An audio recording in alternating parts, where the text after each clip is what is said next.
This is a Dodge Challenger key. On the Jeep and the Chrysler it's the same. And now I want to remove, I'm gonna show you how to change the battery.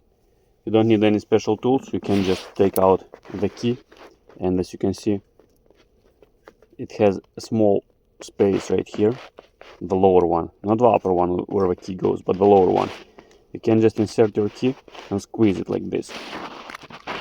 After you squeeze it, it will come apart in two pieces, and just pull them away from each other.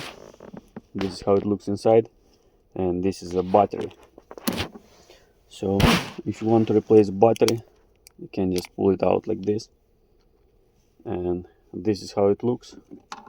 Now I'm gonna use a tester. I want to check the voltage.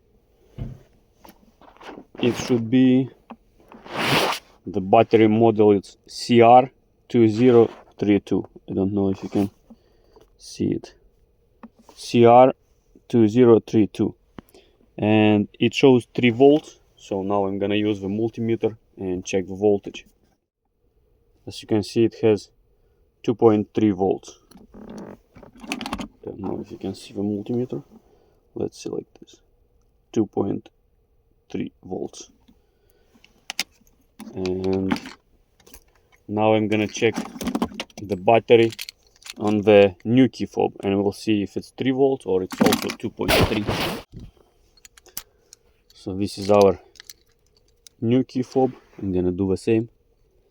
I'm gonna take it apart.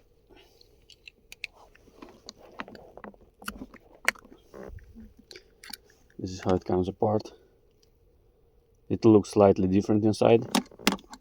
I'm gonna take out the battery, and I'm gonna check the voltage.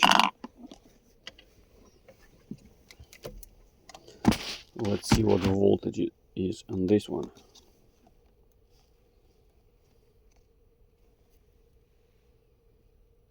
Yeah, it should work. This one has 2 volts.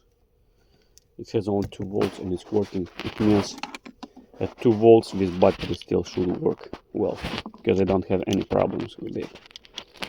This is how you install it back. And when you're connecting it, you're just aligning these two pieces together and just press tight on them, and they should come together.